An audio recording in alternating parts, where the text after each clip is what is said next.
Hi, I'm Jenny Keller. Welcome to the Keller Farmhouse. Today I'm going to show you how I dirty ice a cake. This is also known as giving your cake a crumb coat. So the first thing you're going to need is obviously your cake baked and leveled. I have mine already cut and leveled. You can use a serrated knife. You could use an actual cake leveler, which I will link to if you're a part of my subscriber list on my website, jennycookies.com.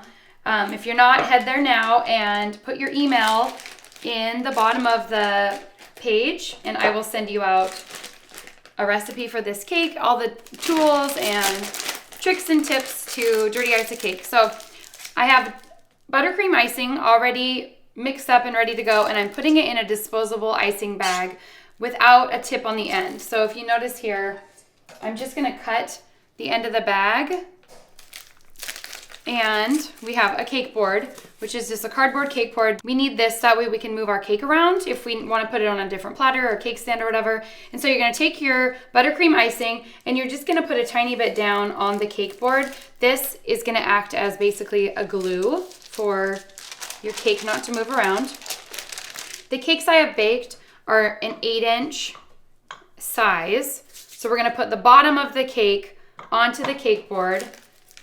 And then with our icing bag, just swirl this around.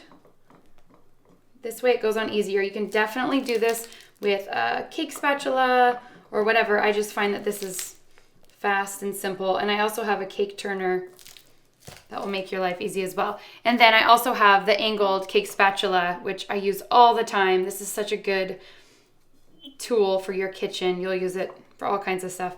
So you're smooth on that first layer. Then you're gonna take your second and put it on the cake, patting it down. And you always kind of want to look around your cake and make sure you're pretty even. And then you're gonna start with another layer of icing. If for some reason your cake doesn't feel super level, you can always fill that in with icing. So we used up all the icing in this bag, so we need to refill it. I always fold the bag over, that way it's not spilling back out at me. And we're gonna fill this up again. And now we're gonna add the third tier onto the cake. Again, pressing it down, making sure we're level. Now, if you didn't want to cover this cake and you wanted a naked cake, this is how you do that. I'm sure there's old school bakers that kind of cringe at the naked cake trend because it just kind of looks like a cake that you didn't bake all the way. I wouldn't suggest doing it with this actual cake because it's a pink velvet and it just isn't, the color doesn't bake very pretty, but it's really cute inside when you do decorate the sides. And then lastly, we're going to take the last piece of the cake, again, bottom up, and pat that down, again, making sure it's level. And this is where you can put some of the icing on top. It doesn't matter if you start on the top or the sides. I usually pull from my bowl of icing and I just start decorating it around the side of the cake.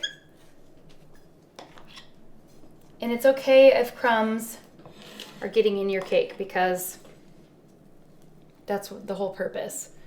It's coating your cake, giving it the crumb coat or the dirty iced look. That way you can go back over with your buttercream without icing or crumbs getting into your icing.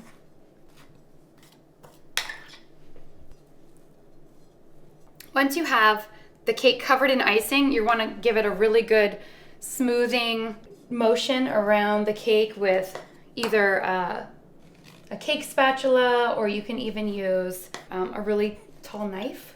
So once you have the cake completely covered in the icing, you're going to set it aside, let it crust for about 30 minutes to an hour, and then it'll be ready to decorate with whatever buttercream technique or fondant covering you may want. So hope this video has been really helpful. Thanks for watching and we'll see you next time.